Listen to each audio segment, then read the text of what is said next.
Welcome, everyone. This is Acid Roots. We're going to talk about Eminem and his 2010 album Recovery. So, with this, first thing you should know is this came out after Relapse in 2009. He actually did an album and a half with that, and then he was going to make Relapse 2, which didn't happen, and it became this. Now, this is a departure from a lot of Eminem's projects just because he's very, stone cold on this album. That's the thing, is he doesn't really have a lot of time. He's not concentrating on goofing off or dicking around. He's stationed, and he has a very motivated personality on this release. So obviously, if you want like a weekend album, or you're just looking to kick back and have some recklessness, this is not the project. And I want to say that immediately, just because, Eminem, without being kind of a loose cannon, it's really a different type of Eminem, which, just when you hear this, you're gonna be like, am I even listening to Eminem? It's not gonna feel like it. I feel like this is some other guy. This is some other white rapper, and this is like his first album. Recovery is like this white guy's debut, and he's trying to make his place in like a productive world, as opposed to like the thug posture. Well, the relentless party music that you hear normally in rap. But we'll talk about that. Can you smoke on this? The answer is, out of 17 songs, it's somewhat. So, Seduction, Spacebound, So Bad, On Fire are some good ones to do that.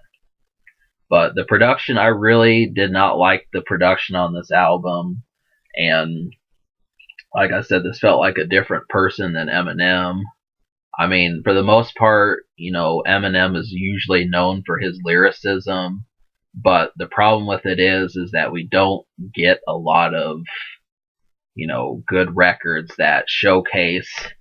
I mean, if you look at some of his best songs, for example, one of his best off the Marshall Mathers LP was the song Stan, and another one was Bitch Please 2, and Remember Me, and I'm Back, and just some of those drug ballad. But there's not really go-to records that I feel like are going to get those sorts of spins on this release. This is really like Eminem being introduced to mainstream. That's what it is. It's not just mainstream in rap, but mainstream in music. If you were to take someone like, trying to think of who would be a good person. You'll just have to trust me that this is probably the album by Eminem that people who are not into rap are gonna remember from him. Those people who listen to rap maybe once every 2 years or something. This is that album for them, and it has the matching songs to showcase that, because there were a couple number ones. So the unheard songs, which is the songs that you may not have heard, and the songs that you may not have heard but definitely need to hear. So it's light. I'm just gonna let you know I really wasn't enjoying this album, but out of 17 songs, I did like 6. The first things first, the 2 songs you probably have heard, Not Afraid and Love the Way You Lie. Both of these, they serve a purpose, and that is to have Eminem blend in and not just be some greedy, selfish guy who just wants women and money.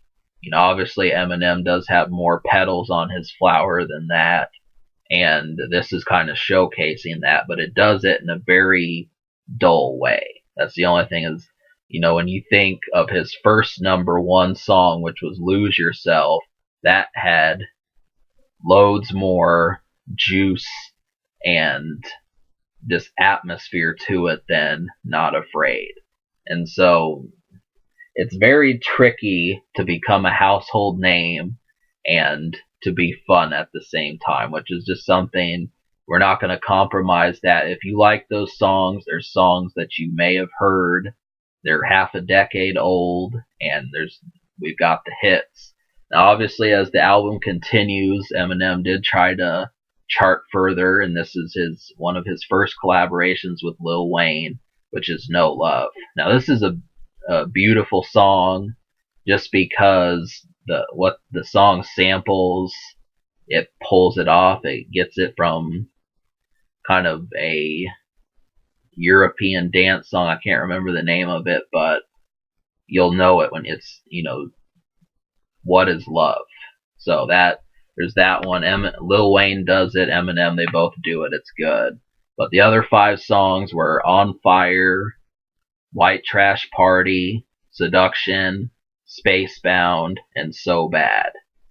Now, we'll talk about these. White Trash Party kind of feels like a little bit more low-key Eminem song, something letting you know that he is a wild dude. He just doesn't show it off that much. People say he hasn't made that many party songs or club songs. Well, he can do it, and this is a case in point of him doing that.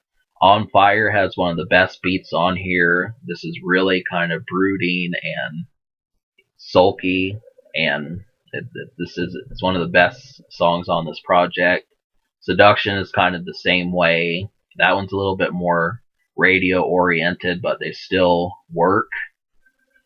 Spacebound, I like that song a lot. It kind of reminded me of Yellow Wolf's Love Story, and it's completely different from anything on this project, just so you know. And those are just a few. Just listen to all 6 of the songs I mentioned. So I am going to note that Eminem really is serious on this album, and it feels as if the thing about recovery is that it feels like he actually is recovering. This really doesn't do much for getting you excited.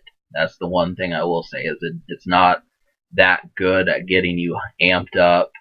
And seeing this from Eminem, obviously this is a personal album, and you don't want to think, well, there's the saying, well, if you can't handle me at your worst, I mean, well, what does that add up to?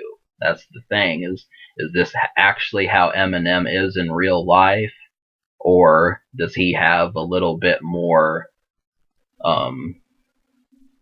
enthusiasm in life? That's kind of the question. We're not seeing that on this record, but it just was really too sullen. That's the only thing I can say.